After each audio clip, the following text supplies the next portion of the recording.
شکریہ. بیٹھ جائے پلیز، بیٹھ جائے آرام سے.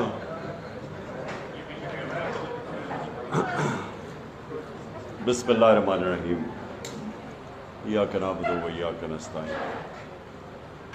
میں نے آج خاص آپ سب کو انویٹیشن دلوایا ارسلان سے اور فرقان سے. میں یہ چاہتا تھا کہ آپ سے ملاقات ہو، آپ کی بات چیت بھی سنوں، اور مجھے اندازہ ہے کہ کن مشکل کنڈیشنز میں آپ نے کوریج کی. یہ جو 25 تاریخ کو ہماری مارچ تھی، کیونکہ میں دیکھ رہا تھا کئی چیزیں ادھر ہو رہی تھی جو کنٹینر نہیں دیکھ سکتا تھا، کنٹینر سے کوئی نہیں دیکھ سکتا تھا. لیکن مجھے آہستہ آہستہ پتہ چلتا رہا کہ آپ نے جس جذبے سے اور جس دلیری سے آپ نے کوریج کی، تو اس لیے میں نے کہا کہ میں آج آپ سب کو یہاں بلا کے خراج تحسین پیش کروں.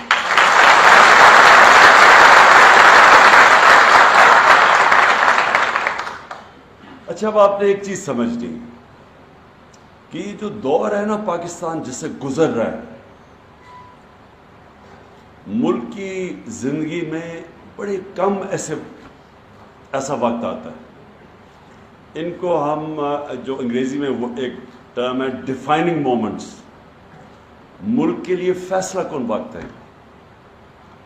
جب آپ نماز پڑھتے ہیں نا تو آپ اللہ سے ایک ہی چیز مانگتے ہیں 5 وقت کی نماز میں کہ اللہ وہ 2 راستے جو ہیں، ایک اس پہ لگا جس پہ نعمتیں بخشی ہیں، دوسری نہیں جو تباہی کا راستہ ہے. تو قوم بھی لوگوں کی بنتی ہے نا، تو قوم کے بھی 2 راستے آ جاتے ہیں. ایک طرف تباہی کا راستہ ہے اور ایک طرف عظمت کا راستہ ہے. اور جب اس طرح کے 2 راستے آ جاتے ہیں تو اللہ کسی کو یہ اجازت ہی نہیں دیتا کہ وہ کہے جی میں نیوٹرل ہوں. کوئی نیوٹرل نہیں ہوتا. 2 راستے، اللہ اگر کہتا تو تیسرا راستہ بھی بتا دیتا. لیکن اللہ نے کہا کہ جب آپ نے فیصلہ کرنا ہے، ایک ملک، ایک طرف سارے پاکستان کے 30 سال پرانے جو جرم کر رہے تھے، مجرم تھے، وہ اوپر آ کے بیٹھ گئے ہیں. تو آپ جب ان کو دیکھتے ہیں تو ایک قرآن میں حکم ہے امر بالمعروف، اچھائی کے ساتھ کھڑے ہو، حق کے ساتھ کھڑے ہو، برائی کے خلاف کھڑے ہو، تو آپ ادھر ہیں. اور یہ جو آپ کی سٹرگل ہے یہ پولیٹکس نہیں ہے، اس کو پولیٹکس نہ سمجھیں، یہ جہاد ہے. جب آپ رائے حق پہ چلتے ہیں اور حق اور سچ پہ کھڑے ہوتے ہیں تو وہ پھر ذات سے باہر بات نکل جاتی ہے. آپ ایک معاشرے کو پروٹیکٹ کرتے ہیں. جو شہادت ہوتی ہے وہ ایک انسان معاشرے کے لیے اپنی جان قربان کرتا ہے. وہ پیغمبروں کے بعد اس کا سب سے بڑا رتبہ ہمارے دین میں. تو آپ جو اس سٹرگل کے اندر ابھی شامل ہیں، اور یہ جو آپ نے سینز دیکھے، کیونکہ آپ نے تو کئیوں نے بڑے قریب سے دیکھا جس ظلم سے، بابریت سے شیلنگ کی گئی اپنے لوگوں پہ. یہ ہم جنرل ڈائر تو جو ایک غلام قوم کے اوپر وہ گولیاں چلا سکتا تھا یا ظلم کر سکتا تھا، لیکن اپنی لا انفورسمنٹ ایجنسیز اپنے لوگوں پہ ایسے ظلم نہیں کرتی. یہ صرف کرمنلز کرتے ہیں. اور یہ جو آپ نے دیکھا یہ کرمنلز کا کام تھا. مجرم یہ سارے وہ لوگ ہیں جن سب کو بہت پہلے جیلوں میں جانا چاہیے تھا. یہ رانا ثناء اللہ اور یہ جو شہباز شریف ہیں، جب انہوں نے دن دہاڑے ماڈل ٹاؤن میں 14 لوگوں کو قتل کیا تھا اور 80 لوگوں کو گولیاں لگی تھی، ان کو تب جیلوں میں جانا چاہیے تھا.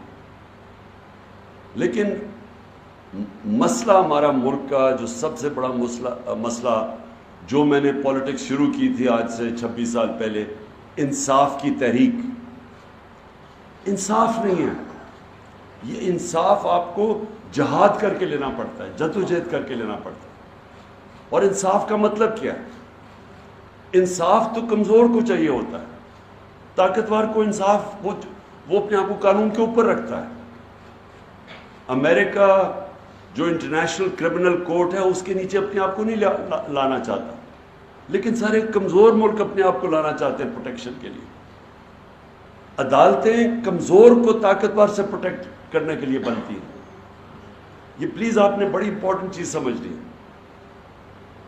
اس لیے ہمارے دین میں اللہ قرآن میں اتنا ایمفسائز کرتا ہے انصاف کے اوپر. ابن خلدون جو کہ ماڈرن ہسٹری کے باپ سمجھے جاتے ہیں, ایک بہت بڑا ایک ذہن تھا ماڈرن ہسٹری کا. ابن خلدون اپنی زندگی کا تھیسس لکھتا ہے. وہ ابن خلدون کہتا ہے کہ جو جتنی میری سٹڈی ہے قرآن کی اور اسلام کی, تو اللہ نے انصاف کو صرف انسان کو دنیا میں صرف ایک وجہ سے بھیجا کہ میری زمین پہ انصاف قائم کرو. یہ جو جب آپ ان چوروں اور لٹیروں اور قاتلوں کے خلاف جب آپ ان کے خلاف کھڑے ہوتے ہیں تو یاد رکھیں یہ پولیٹکس سے اوپر چلی جاتی ہے بات, یا پھر اللہ کی رائے حق پہ چل رہے ہیں آپ, وہ راستے پہ جو آپ نماز میں مانگتے ہیں آپ اس راستے پہ چل رہے ہیں. اور یہ اس وقت قوم کے لیے سب سے امپورٹنٹ ٹائم ہے.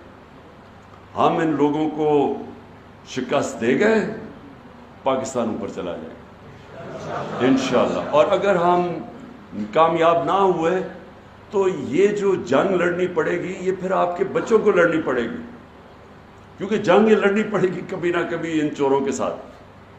تو وہ مشکل ہوتی جائے گی ملک کے لیے.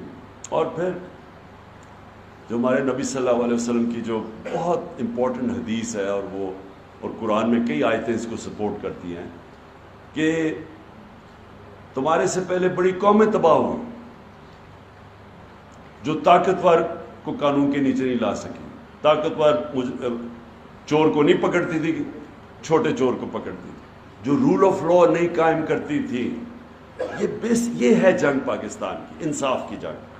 اب یہ کیا کوشش کر رہے ہیں, لوگوں کو ڈرا رہے ہیں, دھمکا رہے ہیں. وہ پھر ثناء اللہ کا پھر کوئی اسٹیٹمنٹ آئی ہے کہ میں تمہیں یہ کر دوں گا, میں وہ کر دوں گا. ڈرا رہے ہیں لوگوں کو, خوف. جو یہ کیا کرتے ہیں, یہ جو ظالم لوگ ہوتے ہیں, ایک چیز یاد رکھنا, سب سے بزدل ظالم آدمی ہوتا ہے, ہمیشہ ظالم بزدل ہوتا ہے. یہ جو ثناء اللہ ہے اور یہ جو شہباز شریف ہے جو کرائم منسٹر ہے, اس کا یاد رکھیں کہ اس کے اوپر ایک ہیومن رائٹس کی رپورٹ ہے. اس نے 97 اور 98 میں جب چیف منسٹر تھا, اس نے سب سے زیادہ لوگ پولیس مقابلے میں مروائے تھے. ایک عابد باکسر ہے, اس نے ٹی وی پہ آ کے اسٹیٹمنٹ دیا کہ اس نے کیسے اس کے ذریعے لوگ مروائے تھے. تو یہ وہ ظالم لوگ ہیں, یہ بھی ہے. اور یہ دوسرا جو ثناء اللہ ہے, اس کے اوپر تو خیر اپنی ان کی پارٹی کا منسٹر کہتا ہے کہ اس نے 22 قتل کیے ہوئے ہیں. تو اس طرح کے چور اوپر آ کے بیٹھ گئے, مجرم لوگ, اور ان کی کوشش ہے آپ کو ڈرا دیں. تو وہ جو سارا کیا تھا انہوں نے ڈرامہ, وہ جو پولیس کے ذریعے ظلم کیا, آپ نے تو خیر تصویریں بھی دیکھی ہوں گی, آپ نے تو کھینچی بھی ہوں گی, کور کیا ہوگا, کس طرح انہوں نے فیملیز نکلی ہوئی تھی, عورتیں تھے, بچے تھے, ان کے اوپر جو انہوں نے شیلنگ کی. اور وہ چھوڑیں, شیلنگ تو ایک طرف ہے, ہمیں جو کلیکشن آئی ہے شیلز کی, وہ ایک ایسے شیلز کیے تھے وہ صرف دہشت گرد کے خلاف استعمال کرتے ہیں, وہ لوگوں کے اوپر انہوں نے استعمال کیا. کیا ان کی کوشش ہے کہ کسی طرح پبلک ڈر کے سہم کے بیٹھ جائے, تاکہ یہ چور پھر سے جو 30 سال یہ دو خاندان حکومت کرتے رہے. یاد رکھیں پاکستان کے 62 سالوں کے اندر 30 سال فوج نے حکومت کی ہے اور 30 سال ان دو خاندانوں نے کی. اب یہ پھر آ گئے ہیں, اور ان کی کوشش یہ ہے کہ آپ کو ڈرا دھمکا کے اور پھر اوپر بیٹھ جائیں. تو میں جب آپ لوگوں کو ایک چیز بتاتا ہوں کہ یہ بڑا ایک عظیم نعرہ تھا جس کے اوپر یہ ملک بنا تھا. ہندوستان کے مسلمانوں نے بھی پاکستان کو ووٹ دی تھی, پتہ ہوتے ہوئے کہ وہ پاکستان کا حصہ نہیں بنیں گے. تو وہ جو نعرہ تھا نا کہ پاکستان کا مطلب کیا, لا الہ الا اللہ, لا الہ الا اللہ, آپ یاد رکھیں وہ صرف یہ نہیں کہ آپ مٹی کے بت کی پوجا نہ کریں, یہ سب بت ہیں. یہ خوف کا بت سب سے بڑا بت ہے, پیسے کا بت ہے کہ جی, اور خوف کے بت کی بھی کہ جی میں ذلیل نہ ہو جاؤں, مجھے کوئی مار نہ دے, مجھے کوئی میری رسک نہ لے لے, میری نوکری نہ چلی جائے. اسی لیے اللہ نے یہ 3 چیزیں اپنے ہاتھ میں رکھی ہیں. زندگی موت بھی اس کے ہاتھ میں ہے, عزت ذلت بھی اور رزق بھی. اس لیے اس نے رکھی ہے کہ آپ کے خوف دور کرنے کے لیے. اور قرآن کی آیت ہے جو لوگ ایمان لے آئے میں ان کے خوف دور کر دیتا ہوں. خوف دور کر کے ہی ایک انسان بڑا انسان بنتا ہے. کسی نے دنیا میں بڑا کام نہیں کیا جس نے اپنے خوف کے اوپر قابو نہیں پایا. کسی نے نہیں کیا. آج تک میں کوئی کھلاڑی, اتنی دیر میں کرکٹ کھیلتا تھا, میں نے کوئی بڑا کھلاڑی نہیں دیکھا جو گیند لگنے سے ڈرتا تھا, جو ہارنے سے ڈرتا تھا, بولر مارک, کبھی کوئی اس نے بڑا کام نہیں کیا, اوپر نہیں گیا. تو اس لیے یہ یاد رکھیں کہ یہ جو قومیں غلام ہوتی ہیں, 4000 انگریزوں نے 40 کروڑ ہندوستان کے اوپر حکومت کی تھی. 4000 انگریز تھے. خوف کے اوپر لوگ ڈرتے تھے کہ جی کہ ان کا خوف اتنا تھا. اور وہ بھی اسی طرح پولیس کا استعمال کرتے تھے. جو جنرل ڈائر نے گولیاں ماری تھی لوگوں کو جلیانوالہ باغ میں, بڑا فیمس ہے, تو وہ خوف طاری کرنے کے اپنے ملک میں کبھی ان کی جرت ایک آدمی کو گولی مارنے کی نہیں تھی, انکوائری ہو جانی تھی. لیکن کیونکہ غلام تھے تو انہوں نے سب کے سامنے جو قتل عام کی پتہ نہیں 150 لوگوں گولیاں مار کے اس نے جو کیا, وہ خوف طاری کرنے کے لیے. تو سب سے پہلے میں اب چاہتا ہوں کہ ایک چیز سے نکل جائیں باہر. جس طرح میں اس کو جہاد سمجھ کے لڑتا ہوں, مجھے کوئی کسی چیز کا خوف نہیں, کیونکہ میں سمجھتا ہوں کہ یہ ہمارے ملک کے لیے آنے والی ہم اپنی نسلوں کی جنگ لڑنا ہے. آپ نے بھی اسی اسپرٹ سے اس پہ آنا ہے, کیونکہ آپ کو اس کی کوئی فکر نہیں کرنی چاہیے. اور یہ یاد رکھیں گے, بڑے میں پھر سے بتاتا ہوں, ان سے بزدل لوگ کوئی نہیں ہے. یہ جب ان کے سامنے کوئی کھڑا ہو جاتے ہیں سارے بھاگ جاتے ہیں. تو انشاءاللہ آج سپریم کورٹ کے اندر ہمارا کیس لگا ہوا ہے.